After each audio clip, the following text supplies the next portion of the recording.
എന്തിനമ്മ ഞാൻ വരുന്നില്ല, നിങ്ങൾ എന്താ ചെയ്തോ. ഞാൻ ഇവിടെ ഓരോന്ന് പറഞ്ഞു ഇനിയിപ്പോ ഇതായി അതായി എന്ന് പറഞ്ഞിട്ട് ഫോണിന്റെ മീതെ ഫോണ് വരും. എന്തിനാ അതിനെ നിക്കണ്? ഞാൻ ചോദിച്ചു നോക്കട്ടെ. എല്ലാരും വന്നിരിക്കുമ്പോ എനിക്ക് എന്റെ പെരയിലേക്ക് പോകേണ്ടത്, ഇവരെയും കാത്തു പിടിച്ചിട്ട് ഇവിടെ ഇരിക്കുക തന്നെയാ. ഞാൻ ചോദിച്ചു നോക്കട്ടെ, പോയി നിൽക്കുമെന്നൊന്ന് ചോദിച്ചു നോക്കട്ടെ, എന്നിട്ടാണ് എനിക്ക് അങ്ങോട്ട് വരാൻ. ഇവിടെ ഒറ്റയ്ക്ക് നിർത്തിയിട്ട് വരാനും പറ്റാത്ത ഭാഗം അപ്പത്. എന്താ ചെയ്യാ? വല്ല ചട്നിയോ ചമ്മന്തിയോ ഒക്കെ ഉണ്ടാക്കണം. അതിന് ഞാൻ ഉള്ളി വിളിച്ചോണ്ട് നിക്കാണ്. മോളെ എനിക്ക് ഗ്ലാസ് ചായ തിളപ്പിച്ച് തരുമോ മോളെ? ഭയങ്കര തലവേദന.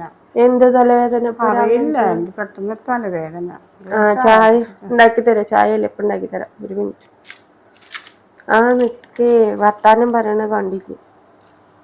ശരി, നിങ്ങൾ അതിൽക്കും മീറ്റ. ഒരു മിനിറ്റ്. അതെ, നിങ്ങളടുത്തൊരു കാര്യം ചോദിക്കാനുണ്ട്. ഉമ്മ ഇന്ന് 2 ദിവസം താത്തമാരുടെ വീട്ടിൽ ഒന്ന് പോയി നിൽക്കും. എനിക്കൊന്ന് എന്റെ പെരയിലേക്ക് പോണം.